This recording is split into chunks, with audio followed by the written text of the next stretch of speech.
तो आइए मेरे प्यारे दोस्तों, मैं माँ बीड़ावाल इंस्टीट्यूट में आपका बहुत बहुत स्वागत करता हूं। तो आज हम लोग जानेंगे दोस्तों कंडीशनल सेंटेंस के बारे में, जो आपको बहुत कम समझ में आते हैं, और उम्मीद करता हूं दोस्तों कि आज के बाद आप कभी नहीं भूलेंगे। तो आइए दोस्तों देखते हैं। तो आज हम लोग जानेंगे दोस्तों कंडीशनल सेंटेंसेज। इसका मतलब होता है दोस्तों शर्त सूचक वाक्य, यानी कि जिसमें शर्त का बोध होता है उसी को बोलते हैं दोस्तों कंडीशनल सेंटेंसेज, यानी कि शर्तबोधक वाक्य।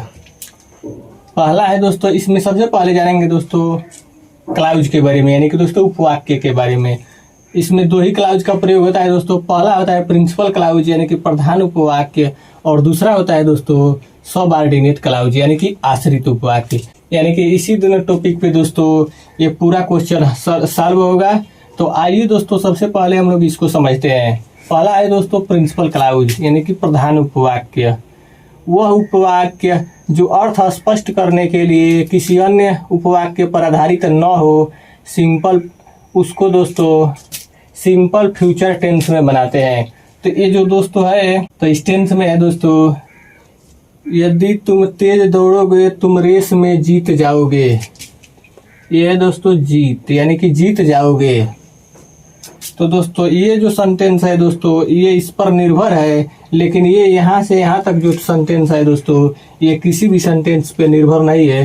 तो यहाँ से यहाँ तक जो सेंटेंस है दोस्तों, इसी को बोलते हैं प्रधान उपवाक्य, यानी कि जिसमें जो सेंटेंस किसी भी सेंटेंस पे, यानी कि पहले वाले वाक्य पे या बाद वाले वाक्य पे निर्भर ना होता है, उसी को बोलते हैं दोस्तों प्रिंसिपल क्लाउज, यानी कि प्रधान उपवाक्य।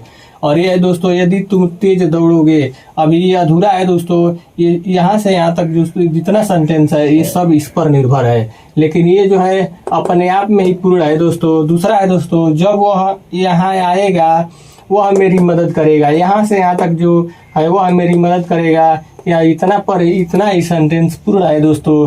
तो यहाँ से यहाँ तक वह मेरी मदद करेगा, इसी को बोलते हैं दोस्तों प्रिंसिपल क्लाउज, यानी कि प्रधान उपवाक्य। दूसरा है दोस्तों सबऑर्डिनेट क्लाउज। इसका मतलब होता है दोस्तों आश्रित उपवाक्य। तो इसका हो जाएगा दोस्तों वह उपवाक्य जो अर्थ स्पष्ट करने के लिए किसी अन्य उपवाक्य पर आश्रित हो, तो उसी को बोलते हैं दोस्तों सबऑर्डिनेट क्लाउज, यानी कि आश्रित उपवाक्य। और इसको बनाते वक्त दोस्तों सिंपल प्रेजेंट टेंस में इसको बनाते हैं। तो आइए दोस्तों यहाँ देखते हैं, यदि तुम तेज दौड़ोगे तुम रेस में जीत जाओगे। यहाँ से यहाँ तक जो सेंटेंस है दोस्तों, ये अभी आधा अधूरा है, क्योंकि इतना जो सेंटेंस है अभी इस पर निर्भर है। इसी को बोलते हैं दोस्तों आश्रित उपवाक्य, यानी कि सबऑर्डिनेट क्लाउज। और इसमें है दोस्तों जब वह यहाँ आएगा वह मेरी मदद करेगा। तो जब वह यहाँ आएगा, यानी कि यहाँ तक जो सेंटेंस है दोस्तों अभी अधूरा है, पूरा नहीं है। ये इतना सेंटेंस इस पर निर्भर है, यानी कि आश्रित है। तो इसी को बोलते हैं दोस्तों सबऑर्डिनेट क्लाउज, यानी कि आश्रित उपवाक्य।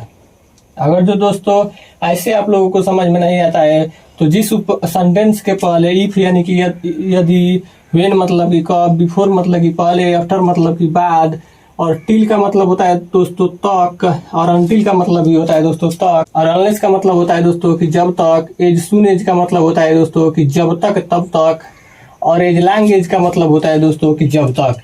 इससे स्टार्ट अगर हो जाए दोस्तों, तो वो भी सबऑर्डिनेट क्लाउज में माना जाता है, यानी कि सबऑर्डिनेट क्लाउज होता है। तो आइए दोस्तों देखते हैं, जैसे कि हो जाएगा पहला सेंटेंस, यदि तुम तेज दौड़ोगे। यदि आ गया ना दोस्तों, यानी कि इफ आ गया, यानी कि इफ का मतलब होता है दोस्तों यदि। तो इससे हम लोगों को साफ साफ पता चलता है कि इफ जो है, यानी कि यदि जो है सबऑर्डिनेट क्लाउज है, यानी कि आश्रित उपवाक्य है। या पढ़ने के बाद ये भी मालूम चलता है कि यदि तुम तेज दौड़ोगे तुम रेस में जीत जाओगे, यानी कि यहाँ से यहाँ तक जो सेंटेंस है दोस्तों ये इस पर निर्भर है, यानी कि इस पर आश्रित है। तो इसीलिए इसको सबऑर्डिनेट क्लाउज मानेंगे, यानी कि आश्रित उपवाक्य मानेंगे। तो इसको बनाते वक्त दोस्तों सिंपल प्रेजेंट टेंस का प्रयोग होगा। तो इसको बनाएंगे दोस्तों, तो हो जाएगा, तो यदि क्या हो जाएगा दोस्तों, इफ यू। इसको बनाते वक्त दोस्तों सिंपल प्रेजेंट टेंस में बनाएंगे। तो इसका हो जाएगा इफ यू रन, और दौड़ोगे को हो जाएगा दोस्तों, तेज दौड़ोगे को हो जाएगा फास्ट, यानी कि हो जाएगा दोस्तों if you run fast you will. यानी कि दोस्तों यहाँ से यहाँ तक जो वाक्य है ये अपने आप में पूर्ण है। तो ये दर्शा रहा है दोस्तों कि तुम रेस में जीत जाओगे। तो ये प्रिंसिपल क्लाउज यानी कि प्रधान उपवाक्य को दर्शा रहा है दोस्तों। तो इसका जब हम लोग टेंस बनाएंगे दोस्तों तो सिंपल फ्यूचर टेंस में बनाएंगे। तो इसका हो जाएगा दोस्तों, तुम रेस में जीत जाओगे, तो you will win the race. उम्मीद करता हूं दोस्तों कि समझ में आया होगा। अगर जो समझ में नहीं आया है तो दोस्तों आइए सबसे पहले अब दूसरा नंबर है, इसको देखते हैं। जब वह यहाँ आएगा, यानी कि जब वह यहाँ आएगा तो यहाँ से यहाँ तक दोस्तों जो है अभी अधूरा है, वह मेरी मदद करेगा। यानी कि यह जो सेंटेंस है इस पर आश्रित है, तो इसको बोलते हैं दोस्तों सबऑर्डिनेट क्लाउज यानी कि आश्रित उपवाक्य। या दोस्तों if, when, before, after, till, until, unless, as soon as long से अगर जो कोई भी सेंटेंस स्टार्ट होता है तो उसको बोलते हैं दोस्तों आश्रित उपवाक्य। यानी कि जब से स्टार्ट हो गया दोस्तों, तो यानी कि व्हेन, तो इसका मतलब हो जाएगा दोस्तों कि यह सबऑर्डिनेट क्लाउज है। तो इसका बनाते वक्त यहाँ से यहाँ तक दोस्तों वह जब वह यहाँ आएगा, तो इसका बनाते वक्त दोस्तों हम लोग बनाएंगे सिंपल प्रेजेंट टेंस में। तो आइए दोस्तों बनाते हैं। तो इसका जब का हो जाएगा दोस्तों व्हेन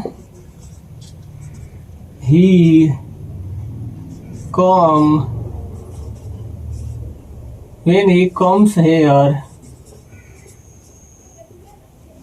वह मेरी मदद करेगा। तो इसका हो जाएगा दोस्तों ही विल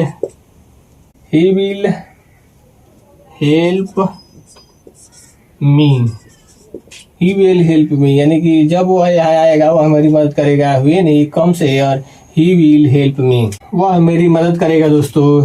ये जो सेंटेंस है यहाँ से यहाँ तक ये अपने आप में भी पूर्ण है दोस्तों। तो इसको हम मान लेंगे दोस्तों प्रधान उपवाक्य यानी कि प्रिंसिपल क्लाउज। तो इसका जब सेंटेंस बनाएंगे दोस्तों हम लोग, तो इसका बनाते वक्त हम लोग सिंपल फ्यूचर टेंस में बनाते हैं। तो इसका हो जाएगा ही विल हेल्प मी।